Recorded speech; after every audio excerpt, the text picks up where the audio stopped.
안녕하십니까. 논리와 사고 14강 마지막 시간 함께 진행하도록 하겠습니다. 여러분 한 학기 동안 고생들 많으셨습니다. 얼마나 아이고 고생하셨는지요. 오늘 기말고사에 대해서도 잠깐 말씀을 드리고요. 그리고 마지막 시간 글쓰기로 마무리하게 돼서 또 이렇게 또 금방 또 한 학기가 지나가게 될 아쉬움도 있습니다. 여러분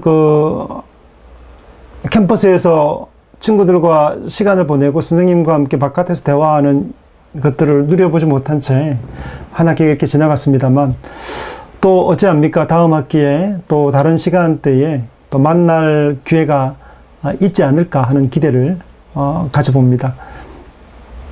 아쉬운 시간들이 흘러갔지만 어쨌든 유종의 미를 함께 거두어 보십시다.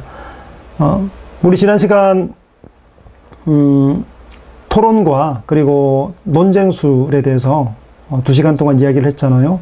오늘은 글쓰기로 들어갈 텐데 시험에 대해서 너무 이렇게 걱정하지 않으시면 좋겠습니다. 중간고사 기간 때 보셨던 것처럼 여러분 아마 조금 관심을 기울이고 보신다면 그 짧은 시간 내에 문제들을 다 풀어낼 수 있을 겁니다. 기본적으로 문제는 10문제가 준비되고 나갈 예정이고요.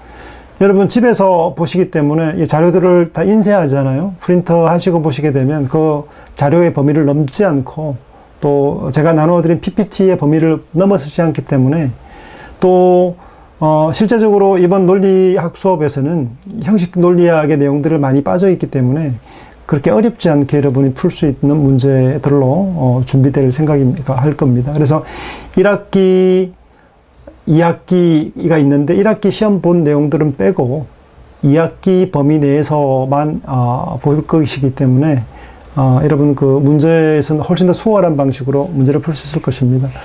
그리고 학교 공부라는 것이 시험에 매이는 게 아니잖아요. 특히 교양 과목 같은 경우는 교양적인 소양에 집중되어야 하는 게 맞다고 생각을 합니다. 여러분 그 학점에 대한 욕구와 요구들이 많겠습니다만 사실 대학은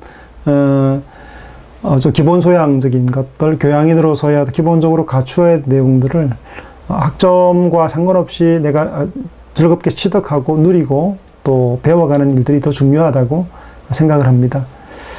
그래서 그 기말고사에 너무 이렇게 신경 쓰지 마시고, 또 이번 수업 시험 평가가 절대평가이기 때문에, 상대평가가 아니에요. 절대평가이기 때문에 여러분이 한 만큼 점수가 나갈 수 있기 때문에 쉽게 그리고 좀 점수를 올릴 수 있도록 하겠습니다. 여러분 출석에 대한 것도 한번 체크해 보시고요. U클래스에 들어가셔서 여러분의 개인적인 내용들도 체크해 보시기 바랍니다.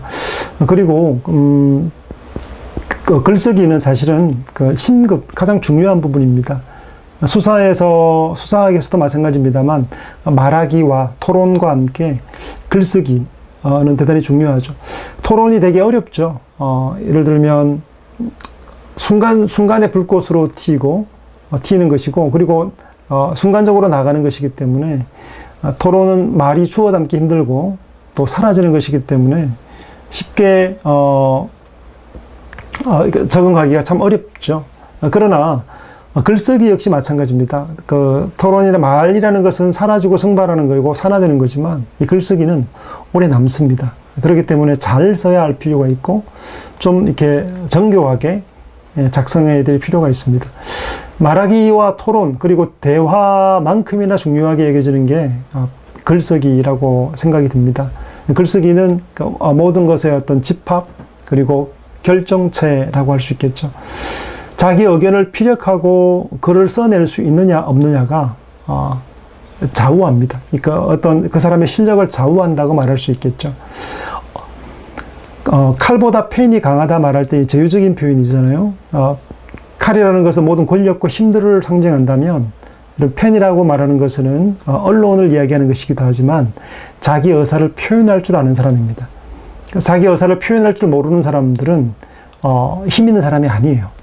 권력과 힘들을 가졌더라도 사실 언론적 기능, 자기 의사를 표현할 줄 알고 글로 써낼 줄 알고 오늘날처럼 미디어가 개인 미디어로 소통할 수 있는 시대에는 훨씬 강력한 무기가 됩니다. 그래서 내가 한 개인과 인격으로서 사회 구성 분자로서, 사회 구성인자로서 나를 표현하고 나의 의견을 송출하고 또 개진하면서 살아가기 위해서는 말하기와 함께 이 글쓰기는 필수적인 요소라고 할 수 있습니다. 그러니까 나를, 내 의견을, 나의 주장을 표현해내고 또 이렇게 출판해내고, 퍼블리싱이라는 게 딴 게 아니죠. SNS에도 출판하는 거죠. 공개하고 나누는 것. 이런 것들이 글쓰기의 기술에 해당된다고 말할 수 있겠습니다. 여러분 혹시 SNS를 사용하십니까? 카카오 스토리나 아니면 페이스북이나 사용하십니까? 사용하시면 인스타그램도 마찬가지고요. 여러분의 글쓰기 연습들 있죠? 글쓰기 연습들의 장으로 한번 삼아 보십시오. 내 주장과 그 근거들을 가지고 논리 있게 표현하는 방법들을, 표현하는 것들을 연습해 보시면 도움이 됐을 것입니다. 긴 글일 필요는 없고요. 요즘 긴 글 안 읽잖아요, 상대도. 짧은 글이지만 논정적이고 논리 정연한 글들을 연습해 보는 것.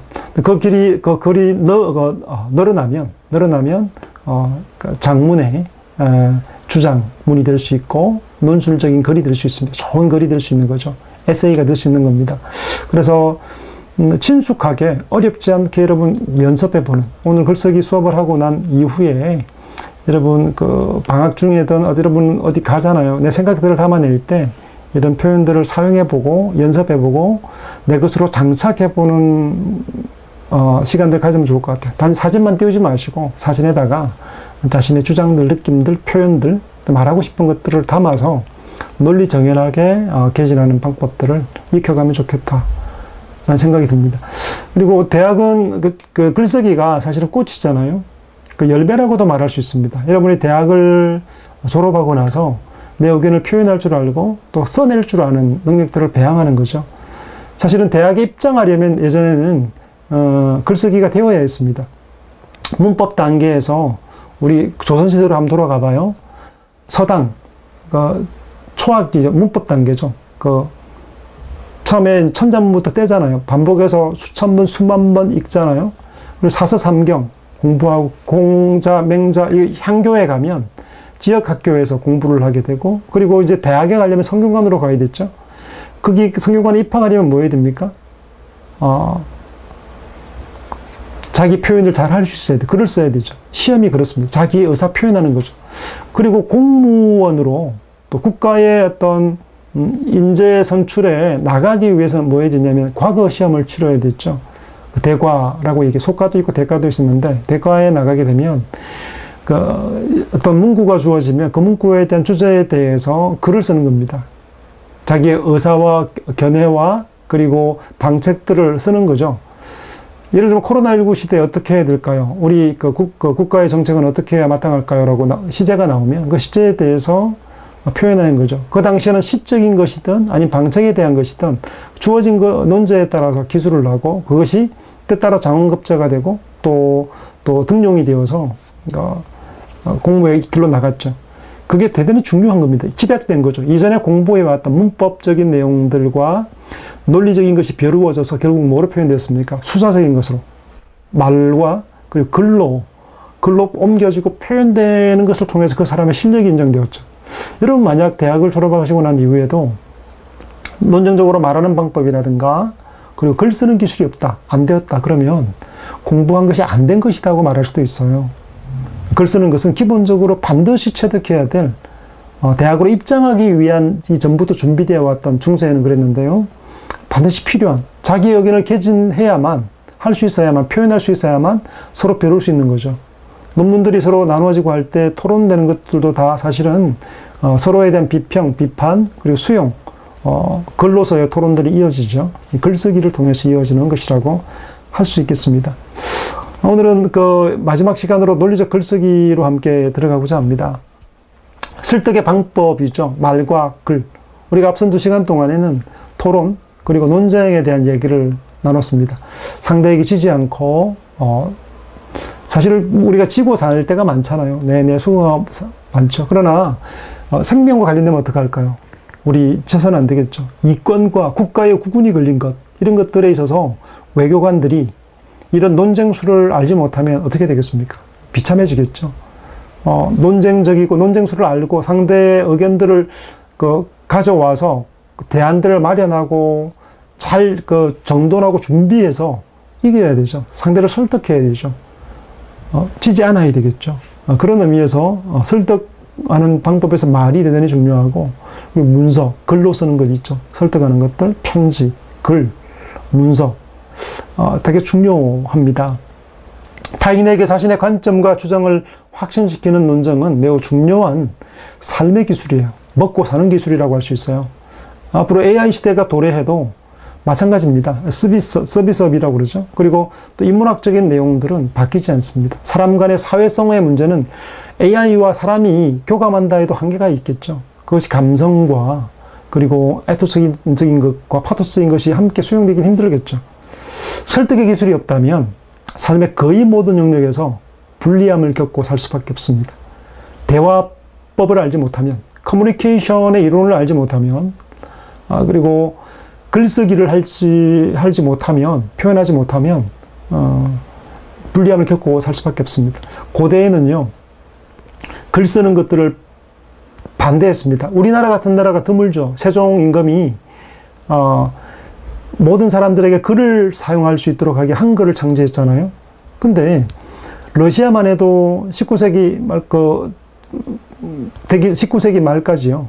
전까지 귀족들이 이렇게 범부들, 일반 노예들이나 일반 소장농들이 글을 배우면 아주 무서운 형벌을 내렸습니다.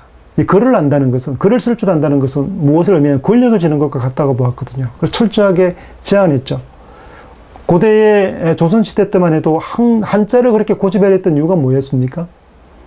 한글을 알아도 그는 천박한 상놈들의 언어고, 한자를 알아야 학문의 내용으로 또 권력의 지위로 오를 수 있다고 본 거죠. 그렇게 언어라는 게 그런 겁니다. 그런 힘들을 가지고 있는 것이에요.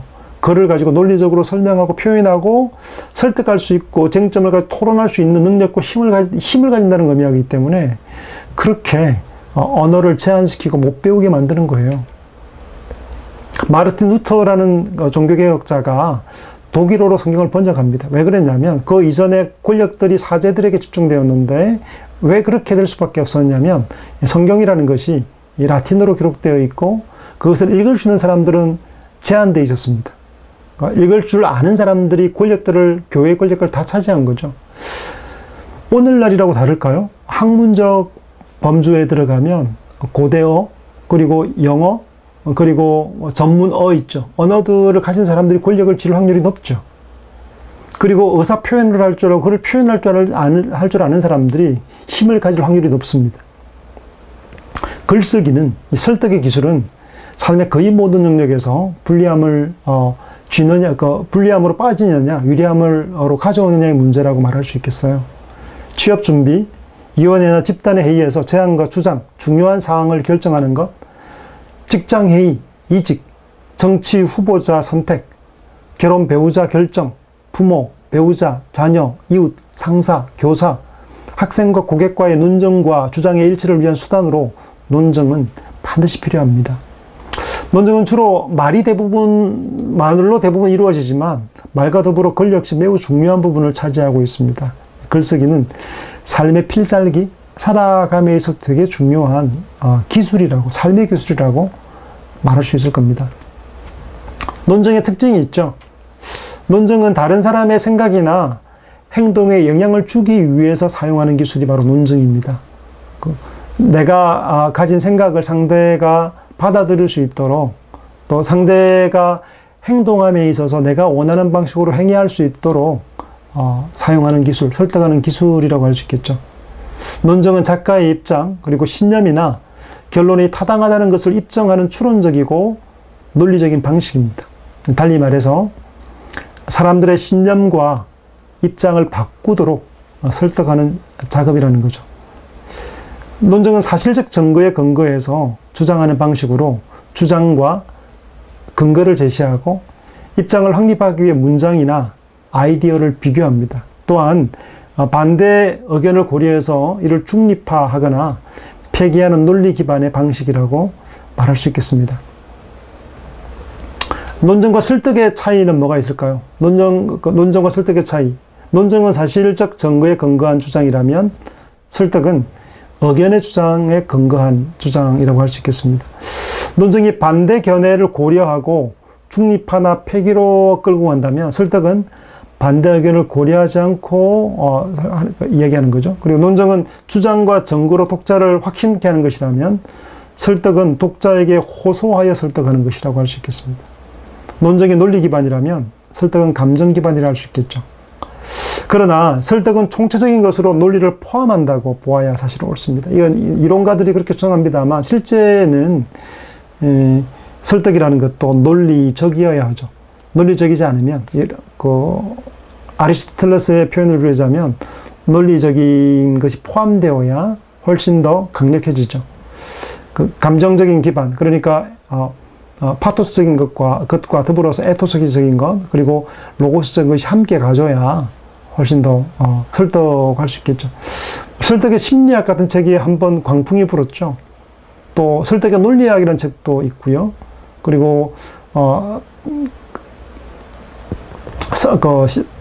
수사학이라고 얘기하는 레토릭이라는 책도 요즘 최근에 인기를 얻고 있습니다만, 커뮤니케이션 이론 책들 같은 경우 여러분 한번 구매해서 아니면 빌려서라도 한번 보십시오. 그러면 정말 유익할 거라고 생각이 듭니다. 논정문은 어떻게 써야 할지 한번 예비 절차, 본격적으로 나가기 전에 예비 절차를 한번 살펴볼게요. 독자를 파악하는 겁니다. 내가 누구에게 편지를 쓸 때 대상이 있잖아요. 글을 쓴다 할 때도 역시 독자를 파악하는 거 필요하겠죠. 그래야 독자가 어떤 존재이고 어떤 배경 속에 있는지 알아야 그에 합당한 글을 쓸 수 있겠죠. 대상이 없으면 글을 어디다 쓸 수 있을까요? 독백밖에 되지 않잖아요. 설득하는 것, 논정한다는 것은 상대를 설득하는 것인데, 논증적인 글을 쓰려면 상대가 어떤 사람이고 어떤 생각을 가지고 있다는 것이 파악되어야 내가 원하는 방식으로 설득하거나 또 주장을 통해서 또 근거들을 가지고 상대를 설득해 나갈 수 있겠죠. 그리고 주제를 선정하는 겁니다. 두 번째 단계가요. 그리고 주제에 따른 아이디어를 수집하는 거죠. 자료를 모으는 겁니다. 자료를 모아서 그리고 아이디어를 조직하는 것, 이것이 예비적인 절차입니다. 이 독자 파악, 주제 선정, 그리고 아이디어 수집하고 조직한 것을 통해서 이제 글쓰기가 시작되는 겁니다. 글 쓸 때 그냥 막 써지는 거 아니죠. 논정하려고 그러면 독자가 대상이 정해지고 그에 대한 주제, 상대 내가 주장하고자 하는 내용의 주제를 선정하고 그에 대한 자료를 수집하고 조직한 다음에 그 다음부터 이제 글쓰기가 진행되게 되겠죠. 글쓰기의 내용은 이렇게 먼저 사전 준비가 있어야 본격적으로 진행될 수 있겠다고 할 수 있겠습니다. 독자 파악입니다.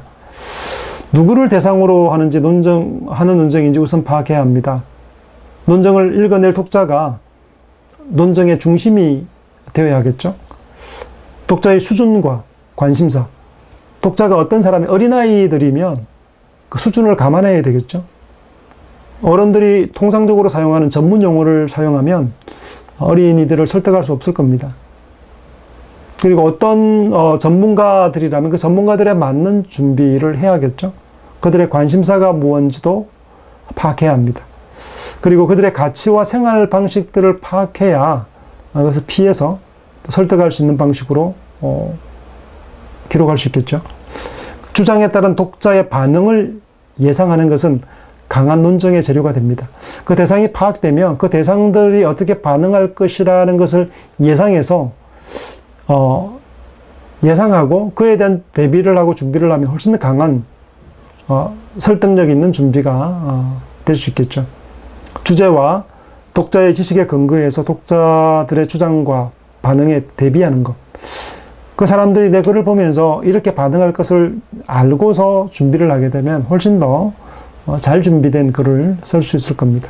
독자 파악이 글쓰기 이전에 가장 먼저 선행되어야 될 내용이라 할 수 있겠습니다. 두 번째가 이 주제 선정입니다.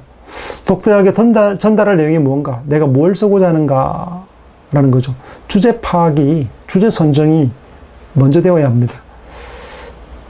처음부터 주제를 좁힐 필요는 없지만 집중된 주제는 필수입니다. 한정된 주제, 내가 주장하는 내용을 다 벌려놔서는 안 되잖아요. 주제에 한정해서 기술할 수 있어야 하거든요. 그래서 가장 좋은 논정은 참신한 관점이나 주장을 제시하는 일인데, 주제를 선정한 후 논정의 핵심 주장을 제시하는 단일 문장 작성을 먼저 하는 게 필요합니다. 그 제목이라 할 수 있겠죠. 내가 한 문장으로 쓰는 겁니다. 문장으로 내가 표현하고자 하는 주제를 선정했잖아요. 그러면 그 주제에 맞는 내 주장을 한마디로, 꼭 쓰고 싶은 내용을 한마디로 줄여서 한번 단일 문장을 작성해 보는 겁니다. 그 제목인데 제목을 문장으로 써보는 거죠. 이러면 우리 제목하면, 주제하면, 사랑하면 사랑으로만 쓰지 말고 사랑은 인생에 큰 영향을 미친다, 어떤 영향을 미친다라는 문장으로 표현하라는 거죠. 그래서 주장이 있는 거죠. 주제가 사랑이지만 사랑이 끼칠 영향에 대한 부분들이라면 그 주제문의 내용들이 내용까지도 포함되는 방식으로 이야기될 수 있겠죠. 주제 선정에도 문장으로 표현하는 것이 필요합니다. 그 제목에다가 한 단어가 아니라 문장으로 기술해 보는 것, 핵심 주장을 그렇게 표현해 보는 거죠. 앞으로 이 감염병들이 확산되어 가잖아요. 그러면 이제 예를 들면 질본이 방역 청으로 이게 성격이 되어야 된다고 주장할 때 성격되어야 한다라는 주장을 이렇게 딱 적어 놓는 겁니다. 문구를. 그렇게 해서 논쟁이 전개되면 훨씬 더 조직적으로 준비될 수 있겠죠. 그 다음에 그 내용에 관련된 아이디어를 수집해야 합니다. 아이디어를 어떻게 얻을 수 있을까요? 아이디어는 여러 곳에서 얻을 수 있겠죠. 아이디어의 원천은 자신의 생각들과 경험들이 좋은 자산이 될 겁니다. 예를 들면 내가 그 계통의 전문가라면, 내가 의사라면, 혹은 간호사라면, 혹은 또 내가 보험 설계사라면, 내가 주어진 분야 속에서 주로 얘기할 때 그 내 경험들은 되게 중요한 자원이 됩니다. 그리고 다른 사람의 아이디어는 뭐냐면 자료 중에 전문가들의 견해겠죠. 그래서 기본적으로 아이디어 수집은 독서 혹은 조사, 서칭이죠. 찾기, 이를 통해 수집합니다만 책들을 통해서, 독서를 통해서도 얻어낼 수 있고요. 그리고 웹서핑을 통해서도 얻어올 수 있을 것이고, 그러면서 생각들을 기록하고 추가적 아이디어와 증거를 찾고 결합을 시도해 보는 겁니다. 그 아이디어가 있으면 거기에다가 내 메모를 적고 내 생각들을 가지고 어떻게 배치하겠다는 생각들을 가지면서 아이디어를 수집하는 거죠. 마구잡이를 수집하는 게, 수집하다 보면 내 생각들이 보여요. 거기다가 내 생각들을 담아서 어떻게 연결할까를 고민하는 거죠. 그 조직은 조직이라고 할 수 있겠는데, 조직으로 가기 전에 수집할 단계에서부터 이미 분류가 시작되는 거죠. 주장을 뒷받칠 만한 전문가들의 의견들을 수집하는 것. 책에서건 서청을 통해서건 전문가들의 발언을 통해서 신문에서건 그런 어떤 주장들을 내가 주장하는 것들에 뒷받침해 줄 만한 근거들이 많으면 많을수록 좋겠죠. 그걸 이제 조직하기 전에 자료를 수집해 보는 겁니다. 여러분, 논문을 쓸 때도 마찬가지예요. 작은 글을 쓸 때도 이런 자료들을 수집하잖아요. 논문을 쓸 때도 가장 먼저 주제가 선정되면 뭐 되어야 되냐면 거기에 대한 자료들을 수집하는 겁니다. 여러분, 도서관에 들어가면 리스 있죠. 리스에 가면 단행본, 그리고 국내 논문, 국외 논문들이 있는데 거기 가서 내가 원하는 주제의 키워드를 치면 소논문들이 쫙 뜨죠. 그 내용들 중에 필요한 것들을 필터링해서 카피하고 가져오는 겁니다. 읽으면서 내가 사용할 만한 내용들을 이렇게 마킹해 두고 표시해 두었다가 조직할 때, 인용할 때 전문가들의 의견, 누구의 견해들이 내 의견과 일치하거나 혹은 반립하거나 또 그것들을 배열해서 조직해서 삽입해서 내가 의견을 주장하는데 힘을 실어줄 수 있는 방식으로 전개하는 거죠. 크게는 그렇지만 작게도 마찬가지입니다.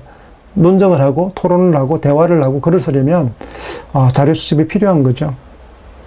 사람에 대한 것, 그리고 사건과 장소를 기술하는 것, 비교할 만한 것, 대조할 만한 것, 용어와 개념은 어떤 의미인지를 잘 용어 파악, 개념 파악들을 정돈해서 살펴둡니다. 그래서 그 용어에 대한 것들에 단계 지어서 설명하는 것들로 함께 가면 훨씬 더 유연하게 전개할 수 있겠죠. 이런 아이디어들을 쭉 수집하는 단계가 반드시 필요합니다. 이것이 준비되지 않으면 컨텐츠, 내용이 없게 돼요.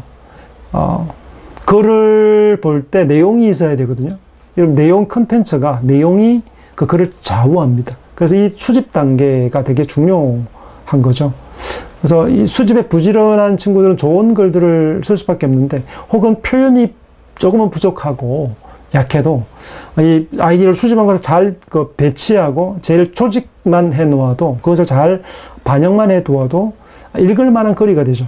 내가 몰랐던, 또 내가 원했던 어떤 관심사, 그 관심사들, 처음에 독자를 먼저 파악하라고 그랬잖아요. 그 사람들이 꼭 필요하고 원했던 관심사들을 배열해서 나열하고 설명하고 내 의견을 덧붙이면 사람들은 기쁘게 그 글들을 읽고 반응하게 될 겁니다. 설득력이 있는 거죠. 회사에서 이런 대안들을 원하는데 그 대안들에 대한 요소들이 포함된, 그 의견들이 반영된 것들을 가지고서 내 결론을 가져가면 아주 훌륭한 발표문이 되겠죠. 그리고 조직하는 겁니다. 그 글 쓰기 전에 예비적으로 이제 이걸 가지고 조직을 하는 건데, 아이디어를 어떻게 구성할 건가 하는 문제죠. 아이디어는 자신의 관점보다 독자 관점, 관찰을 통해 접근하는 게 좋습니다. 내가 쓰고 싶은 방법도 있지만, 그러나 첫 번째 독자의 관심이라고 얘기했잖아요. 이 글 쓴다는 것은 누구에게 출판하고 누구에게 드러낸다는 거거든요. 드러내는 것인데, 상대가 읽을 거라는 말이죠. 내가 쓰는 대상이 누군가를, 그래서 첫 번째 나오는 거예요. 상대가 무엇에 관심이 있는가를 가져야 그 처음 질문에서부터, 서론부터, 또 내용까지 그 사람이 원하는 방식으로, 읽고자 하는 방식으로, 또 관심 있어 하는 방식으로 조직하는 것이 훨씬 더 점수를 받고 또 설득력 있게 글 쓰는 방법이 될 것입니다. 논리적이면서도 자연스러운 방식으로 들어가는 것. 이건 이제 우리가 글 쓰는 방식에서 좀 더 이야기하게 될 겁니다. 독자를 지루하지 않게 해야 하지만 지나치게 애쓸 필요는 없어요. 독자의 관심에 대한 분야라면 너무 뭐랄까, 기술적인 부분, 테크니컬한 부분들을 크게 염두에 둘 필요는 없습니다. 정직하게 기본적인 틀을 잘 갖추면 충분히 화력 있는 글쓰기가 될 수 있다고 할 수 있습니다. 타당하고 견고하고 합리적인 주장을 하는 것으로 족하기 때문입니다. 그 정도면 능력이 있는 겁니다. 이미 화려한 수사와 언변을 통해서, 테크니컬하게 기술을 통해서 상대를 설득하는 것도 좋은 기술이겠지만 거기까지 못 가더라도 괜찮다는 겁니다. 그러니까 누구나 주제를, 독자를 확보하고 주제를 선정하고 아이디어를 수집하고 조직까지 해서 예비적인 것들이 준비되면, 기본적인 논리적인 글쓰기로 전개하면 충분히 좋은 글을 쓸 수 있다는 겁니다. 여러분, 리포터 페이퍼 이번에는 제가 요청하지 않았잖아요. 그죠? 사실은 이제 리포터는 그 꽃이라고 할 수 있겠죠? 그 페이퍼를 내는 것. 어떤 책을 보고, 어떤 주제를 보고, 글을 써내는 것들을 수집하고, 또, 그리고, 타겟팅이 교수겠죠. 선생님이겠죠. 선생에게 대한 내 의견을 피력하기 위한 방식으로 그 자료를 수집하고, 그리고 조직해서 글 쓰는 방식을 통해서 전개하는 것, 그 관련된 관심사에 대한 표현을 하는 것, 어필하는 것, 이런 것들을 가겠죠. 선생의 입장에서 어떻겠습니까? 이 친구가 얼마나 많이 준비를 했냐, 노력했나, 기울였냐, 참고문은 이것도 봤네, 얘 썼네, 이런 것들을 통해 점수를 볼 수 있겠죠. 점수를 받을 수 있겠죠. 점수가 목적이라면 그렇게 하겠죠. 그래서 자신이 전개하고 싶은 내용들이 대상이 누구냐를 따라서 수집하고 조직하는 힘들을 기르는 게 필요합니다. 이것이 예비적인 준비라고 할 수 있겠습니다. 이제 본격적으로 논리적 글쓰기 6단계만 말씀드리고 이제 마무리 지어야합니다. 물론 글쓰기에는 다양한 방법들이 있습니다. 서론, 본론, 결론, 기성, 전결부터 시작해서 많은 방법들이 있어요. 수많은 방법들이 있습니다만 오늘 저는 논리적 글쓰기 6단계로 요약해서 설명을 드리고 마무리 지으려고 합니다. 저도 이 방법들을 하기도 하지만 다양한 방법을 사용하기도 해요. 어쨌든 여러분, 우리가 기본적으로 알아야 될, 우리가 논리와 사고를 배웠으면 이제 표현하고 써내는 방법으로 이런 방법이 좋겠다 하고 생각되어서 얘기합니다. 첫 번째로는 목표를 정하고 스케치를 하는 겁니다. 우리 이제 아이디어를 조직했잖아요. 이제 조직하는 것들이 스케치라고 할 수 있겠죠. 전조적인 거죠. 이걸 어떻게 배치할 건가 스케치를 해보는 겁니다. 글을 잘 쓰기 위해서는 계획부터 세워야 합니다. 여러분 그 사전 준비해서 독자의 관심사를 보고 주제를 선정했잖아요. 자료가 수집되었잖아요. 그리고 이제 그 조직들을 하는 것이 사실은 1차적인 내용으로 스케치하는 단계로 이어지는데, 전달하고자 하는 핵심 메시지에 대한 계획을 어떻게 조직할 건가 하는 것을 전체적인 그림을 통해서 스케치하는 겁니다. 전달하기 위한 생각들을 한두 문장으로 요약해 보는 거죠. 그래서 아무리 긴 내용이라도요, 핵심만 압축하면 두세 문장으로 정리가 가능합니다. 그 주제가 정해졌잖아요. 주제에 따라서 자료들이 있잖아요. 그러면 주제를 이렇게 질병본부를 청으로 성격해야 한다고 얘기할 때 그렇게 해야 되는 이유들이 있잖아요. 그것을 주제를 펼쳤으면 그에 대한 그 전제들 있죠. 그 문장들을 이제 앞으로는 예를 들면 앞으로는 그 코로나19 같은 일들이 빈번하게 다가온다고 예측하고 있다. 하기 때문이다라고 얘기했으면 그 내용을 가지고 그에 관련된 자료를 스케치하는 거죠. 그 다음에는 무엇보다 그 국가가 전쟁 방위 국방만큼이나 질병으로부터의 전쟁에서 이기는 게 중요하기 때문이다. 뭐 이렇게 그 중요한 얼개들이 있죠. 스케치를 통해 중요한 논증들을 이미 스케치해 보는 겁니다. 어려운 주제라도 어머니가 이해할 수 있도록 말해보는 훈련도 좋겠습니다. 몇 가지를 주제를 가지고 소제목이죠. 그 주제에 따른 소제목들을 정하고 스케치하고 그것을 풀어 설명해 보는 거죠. 방대한 논문이어도 20개 단어 이내로 요약해 누군가를 이해시킬 수 없다면 뭔가 잘못된 것이라고 할 수 있겠죠. 계획되지 않은 글이 될 겁니다. 그래서 가장 먼저는 스케치하는 것, 얼개를 짜는 것, 조직하는 거죠. 아이디어들을 조직하는 것들과 함께 스케치를 해서 그거를 이제 배열을 하는 거죠. 정말로 하고 싶은 얘기, 내가 하고 싶은 얘기가 뭔가 생각해 보셔야 합니다. 주제에 따라서 말하고자 핵심을 얘기했는데 정말 어떻게 말할 것인가, 내가 전하고자 하는 내용이 뭔가를 고민해서 그것을 이제 기록해 보는 겁니다. 정돈해서 자신에게 요약해서 설명해 보는 겁니다. 전제, 결론을 얘기해 두 가지로 결론을 주장을 했으면 그에 대한 전제와 근거들을 써보는 겁니다. 그렇게 해서 스케치를 하는 것, 조직하는 것, 이것이 가장 먼저 이루어져야 될 내용이죠. 자료 수집된 것을 가지고 내용을 구상하는 거죠. 자료 수집과 내용 구상은 많은 정보를 구체적으로 찾아봐야 하는 것인데 앞서 우리가 찾았던 거잖아요. 그죠? 책이나 신문, 잡지, 인터넷 검색을 통해 주제와 키워드에 대한 정보를 모으는 것은 중요한 작업이고, 주의할 것은 너무 많은 정보들 때문에 핵심 메시지가 헝클어질 수 있기 때문에 명확한 핵심 메시지를 세운 후 자료를 보조적으로 사용하는 게 필요합니다. 자료를 많이 가지고 있다고 해서 잘 전개할 수 있는 거 아니에요. 어디다 배치하고 혹은 많아지면 손해를 볼 수도 있습니다. 또 이런저런 주장으로 과유불급이라고요. 그 엉뚱한 대로 흘러갈 수 있겠죠. 내용을 구상한 대로 자료 수집들이 이루어져야 되고요. 그 독자 입장에서 내용을 구상할 때 특별히 유념해야 할 게 독자 입장인데 앞선 예비적 내용과 좀 중복되죠. 공유할 수 있는 목표를 설정해야 되고 생각 단계에서부터 독자를 염두에 두고 있어야 독자 중심의 글쓰기가 될 수 있겠죠. 예, 약도 그리기도 스케치와 마찬가지로 할 수 있겠습니다. 자료 수집이 끝났으면 이제 얼개를 만들 차례인데 머리에 들어있는 생각을 구체화하는 과정이죠. 그 생각만으로나 핵심 주제 문장만으로 글을 쓸 수 없고요. 핵심 내용에 따라 뼈대를 세우고 살을 채우는 겁니다. 그래서 1, 2, 3은 사실은 그 얼개 짜기, 스케치하기, 약도 그리기, 그 주제에 따른 그 소제목에 따른 자료 배치하는 것으로 사실은 하나로 이야기할 수 있겠습니다. 정해진 주제에 따라서 글의 구조를 만들기 위해 이야기 순서를 대략적으로 정하고, 얼개는 도로 표지판처럼 어디로 가는지 방향과 도착 지점까지 얼마 정도 남았는지를 알려주는 역할을 합니다. 그래서 방향이 정확해야 우왕좌왕하지 않고 제대로 써나갈 수 있겠죠. 예, 얼개를 구성할 때 그 두 가지 구성이 있습니다. 자연적 구성이 있고 논리적 구성이 있습니다.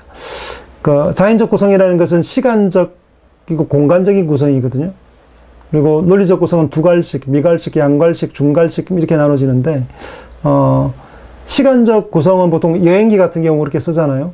근데 이제 얼개를 구성할 때 시간 순으로 이렇게 나열하다 보면 아마추어적 느낌을 줍니다. 그러니까 누구나 쉽게 할 수 있는 거죠. 일기처럼 아침 밥 먹었다, 점심 밥 먹었다, 저녁 밥 먹었다, 잠을 잤다. 이건 이제 아마추어적 느낌을 주는 거죠. 시간적 구성이 그래요. 여행기 같은 경우에 많이 사용하고 있습니다만, 글을 쓸 때, 논문에서 글을 쓸 때는 시간적 구성이 꼭 좋은 것만은 아닌 것 같습니다. 공간적 구성은 다른 대상을 설정해서 비교와 대조 속에서 나가는 방식이죠. 이것과 저것을 대조하면, 비교하면서가 나가는 방식인데, 이런 방법도 있습니다. 그리고 논리적 구성에는 일반적 이야기에서 구체적인 이야기로 나가는 연역적 방식이 있고, 개별적 이야기에는 일반적 이야기로부터 나가는 기납법적, 여러 개별적 이야기에서부터 일반적 방법으로 이야기로 나가는 귀납적 방법이 있습니다. 얼개를 그렇게 구성해 갈 수 있는 거죠. 그 문단을 적절하게 나누셔야 합니다. 글을 쓸 때 가장 중요한 것은 전체적인 구조입니다. 뼈대가 튼튼하면, 글의 구조를 잘 만들면 글이 좋습니다. 여러분, 계집을 지을 때는 설계도가 필요 없죠. 그냥 대충 지어도 계집을 지을 수 있습니다. 요즘에는 계집도 설계도를 가지고 좋게 짓는 집들이 있습니다만, 여러분, 집들이 높아지면 기를수록 좋은 집을 지을수록 설계도가 필수죠. 인생을 설계하기 위한 것도 마찬가지죠. 여러분, 집을 짓는다 할 때처럼 글도 짓는다라고 표현합니다. 글을 짓기 위해서는 반드시 설계도가 필요합니다. 좋은 글을 쌓아 올리기 위해서는, 우리가 단문으로 표현할 때는 그냥 글짓기, 설계 필요 없이 그냥 표현할 수 있을지 모르겠습니다만, 다양한 논정들이 포함되어서 글을 써가려 하면 이런 어떤 전체적인 설계도가 반드시 필요합니다. 얼개를 구성하고 문단을 적절하게 나누는 방식으로 설계해야 한쪽에 편중되지 않고 전체적인 조화를 이루는 글을 쓸 수 있습니다. 글의 구조를 잘 만들기 위해서는 통일성과 응집성이 필요합니다. 좋은 글은 독자의 입장에서 물 흐르듯 처음부터 끝까지 흘러가는 글이죠. 그래서 그 배열들을, 위치를 잘 선정해 주어야 글들이 읽기가 쉽습니다.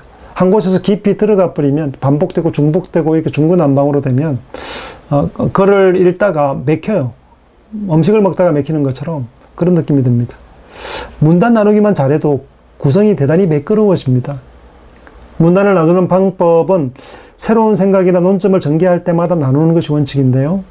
새로운 주장을 할 때마다 문단이 시작되고 한 문단에서는 하나의 소주제만이 다루어져야 합니다. 그래서 소주제들을 담은 문단이 모여서 전체의 주제의 글을 형성하게 되는 거죠. 한 문단 안에, 이런 문단이 뭐냐면 이제 문장이죠. 한 문장들이 모여서 띄어쓰기 하게 되면 한 문단이 형성되게 되죠. 그 한 문단에는 한 생각, 한 소주제, 한 개념이 들어있어야 되지, 한 문단 안에 다양한 여러 가지 개념이 또 어떤 내용들이 포함되게 되면, 주제가 포함되게 되면 혼란스러워지게 됩니다. 그래서 문단 띄우는 이유는 뭐냐면 새로운 주제로 전개될 때 사용하는 거죠. 문단을 이루는 소주제를 토픽이라고 그러고요. 전체 주제를 우리는 theme, 그러니까 테마라고 부르죠. 그래서 한 문단에는 하나의 개념, 한 문단 하나의 개념, 하나의 주제가 들어가야 함을 명심해야 합니다. 한 문단, 한 생각이라는 표현을 쓰죠. 한 문단에는 문장을 읽고 있는 한 문단, 띄어쓰기가 이루어지는 한 문단에는 한 생각, 한 주제, 한 소주제가 들어갑니다. 전체 주제 아니고 토픽, 어떤 소주제가 토픽이 들어가 있어야 한다는 거죠. 그래서 이 토픽들이 모여서 주제를 지지해 줘야 되는 거죠. 이 토픽이 들어가는 소주제 안에서도 주장과 전제, 논거가 함께 들어가죠. 그렇게 소전제가 이루어지지만 이 소주제가 대주제, 이 테마를, 주제를, 전체 주제를 지지하는 방식으로 써갈 수 있는 거죠. 그 문단을 그렇게 주제별로 분류해서 새로운 문단이 전개될 때마다, 아이디어가 전개될 때마다 그렇게 띄어서 글을 구성해야 하는 거죠. 이게 구성이 잘 안 되면 글을 읽기가 대단히 부담스럽습니다. 한 문단 안에 여러 주제가, 소주제가 들어가 있으면 피곤하죠. 이거 이 말하다 저 말하다 이렇게 들려요. 깔끔하게 한 소주제를 정하고 그걸 지지하는 부분들을 쭉 열거해주면 깔끔하게 끝나고 새로운 소주제로 탑픽으로 건너가면서 주장과 또 근거들이 나오면 깔끔하게 무르르듯 흘러갈 수 있겠죠. 일관성과 통일성이 있어야 합니다. 자연스럽고 매끄러운 글이 되려면 반드시 일관성과 통일성이 있어야 합니다. 통일성이라는 것은 주제와 소주제 사이에 긴밀한 관련이 있어야 합니다. 테마나 토픽이 엇박자가 나면 통일성이 없는 글이 됩니다. 여러분, 주제는 이런데, 주제는 사랑에 대한 건데, 그 토픽은 뭐 경제나 뭐 통일이나 이런 것들로 가면 어떻게 될까요? 전쟁이나 이런 걸로 가면 좀 문제가 되겠죠. 엇박자가 나면 안 되죠. 일관성이 있고 그런 통일성 있게 흘러가야 하겠죠. 그러기 위해서는 반드시 뭐 해야 됩니까? 그 문단 구성, 설계도를 잘 그려야 하는 겁니다. 앞선 우리가 자료 수집할 때도 마찬가지고요. 그리고 독자를 생각하는 것도 마찬가지고, 그걸 가지고 와서 얼개 구성을, 문단 구성을 잘 해야만 본격적인 글쓰기로 나아가는 수 있게 되는 거죠. 사실은 이 문단 구성만 해도 사실은 거의 반은 했다고 볼 수 있습니다. 설계도가 지어지면, 설계도가 완성되고 논리적으로 물어도 전개될 수 있도록 확보되고 그려지게 되면 거기는 살을 채우면 됩니다. 지금까지 준비한 컨텐츠 자료들을 가지고서 그걸 증명하면서 덧대면서 표현할 수 있는 거죠. 전체적인 일관성이 확보될 때 짜임새 있는 글이 될 수 있겠죠. 글 전체를 꿰뚫고 있는 생각을 통일성 있게 전개해 나가는 것 필요합니다. 오스카 와일드는 이렇게 이야기합니다. 상상력이 부족한, 이 천재적인 사람이 아닌 이상 상상력이 부족한 사람들의 마지막 피난처가 바로 일관성이다 얘기했습니다. 처음과 끝에서 서론과 결론이 또 본론이 일관성과 통일성을 가지면 짜임새 있는, 그리고 조직적인 글처럼 보여지는 것이죠. 그 다음에 초고석입니다. 이제 문단까지 구성되었어요. 그러면 문단 구성이 얼개 구성이 되었으면 앞서 독자 생각, 아이디어 수집, 그리고 이런 것들은 예비적인 것이에요. 그리고 이제 초고를 그리는 거, 스케치하는 거 있잖아요. 스케치하고 얼개 짜는 거 있죠. 그것이 이제 첫 번째 단계라고 말할 수 있습니다. 그것이 완성되고 나면 이제 글 쓸 준비가 다 된 겁니다. 이때부터 이제 초고 쓰기가 시작되는데요. 다루어진 이 얼개, 문단 구조 속에서 그걸 가지고 이제 초고를 써보는 거죠. 초고 쓸 때는 이제 설계도가 그려졌기 때문에 부담 없이 써보는 겁니다. 글을 어려워하는 사람들은 일단 시작할 때부터 두려움 품는데요. 자료가 많아도 막상 쓰려고 하면 막막해지는 경험들이 많이 있습니다. 그래서 초고를 쓸 때는 마음을 가볍게 하고 쓰는 게 되게 중요합니다. 그리고 탄탄한 설계도가 있다면 훨씬 쉬울 겁니다. 초고를 쓸 때부터 본격적인 이제 글쓰기지만 사실 초고는 그다지 중요하지 않습니다. 왜냐하면 교정할 것이기 때문에 그렇거든요. 그래서 언제든지 고쳐서 쓸 수 있기 때문에 요즘처럼 옛날처럼 타자기를 쓰는 게 아니고 컴퓨터를 사용하기 때문에 불필요한 여러 가지 걱정이나 잘 써야 한다는 강박은 장애물이 됩니다. 차라리. 그래서 물 흐르듯 그냥 써보는 겁니다. 이 단계에서는 두려움을 극복하고 이야기를 마음껏 쓰는 게 훨씬 더 중요합니다. 그래서 초고를 쓸 때는 가벼운 마음으로 쓰는 것이 가장 중요한 것이라고 할 수 있겠어요. 지레 겁먹고 쓰지 못하는 경우 많잖아요. 문단 짜기까지 했는데 어떻게 쓸까 막막해져서 멈춰버리면 안 돼요. 써보는 겁니다. 일단 어쨌든 쓰기 시작하는 거죠.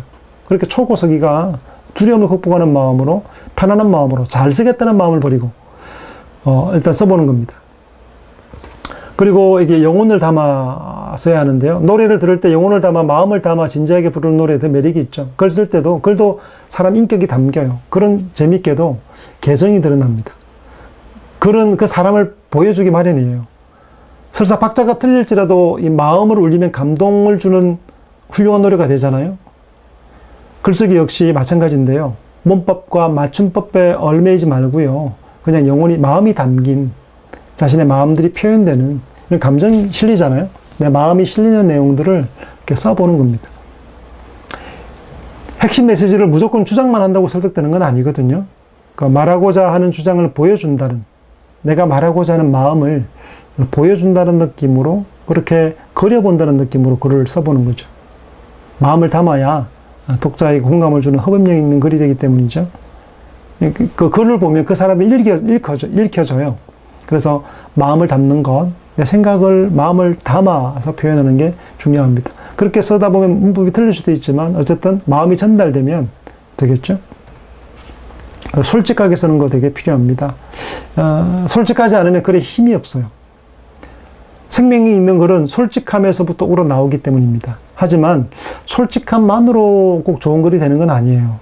솔직함과 함께 냉정함도, 객관적인 면도 필요하거든요. 그래서 솔직함이 흥분으로 이어져서는 안 되고, 내 마음을 담는다고 해서 흥분으로 이어지면 안 되고, 솔직하지만 담백하고 냉정한 절제된 언어로, 그리고 분석하는 글이 함께 포함되어져 있어야 마음도 느껴지고, 그리고 논리적, 냉정하게 합리적인 이미지도 표현할 수 있는 겁니다.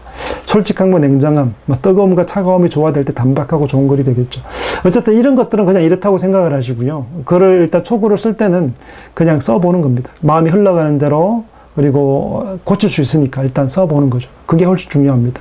두려움을 극복하고 어떻게 쓰지? 어떻게 다 쓸 수 있을까라는 걱정들을 버리고 일단 써보는 겁니다. 일단 쓰면 길은 나오는 거죠. 너무 어렵게 쓰려고 하지 마십시오. 완벽하게 쓰려고 하지 말고 쓰라는 거죠. 이런 걸 한번, 하이데거의 존재와 시간에 나오는 글인데요. 이 번역자가 하이데거가 만약 살아와도 이 글을 보면, 한글로 보면 이해할 수 있을까 할 정도의 글이에요. 한번 읽어볼게요.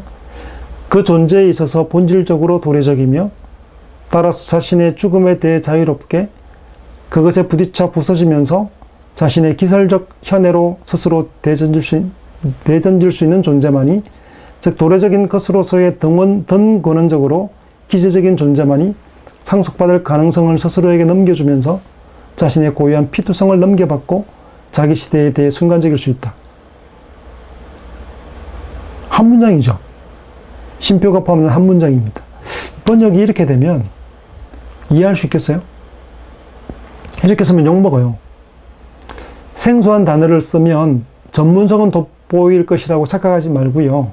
독자를 생각해서 쉽게 쓸 필요가 있습니다. 독자가 이해할 수 있는 방식으로, 전문적이라면 적인 것이 담겨서 어려울 수 있겠지만 어머니에게 설명한다고, 친구에게, 연인에게 설명한다 생각을 하고 기술해 보는 게 필요하겠죠. 설득하는 게 목적이잖아요. 그리고 읽히도록 하는 게 목적이잖아요. 독자에 대한 배려가 없으면 안 되겠죠.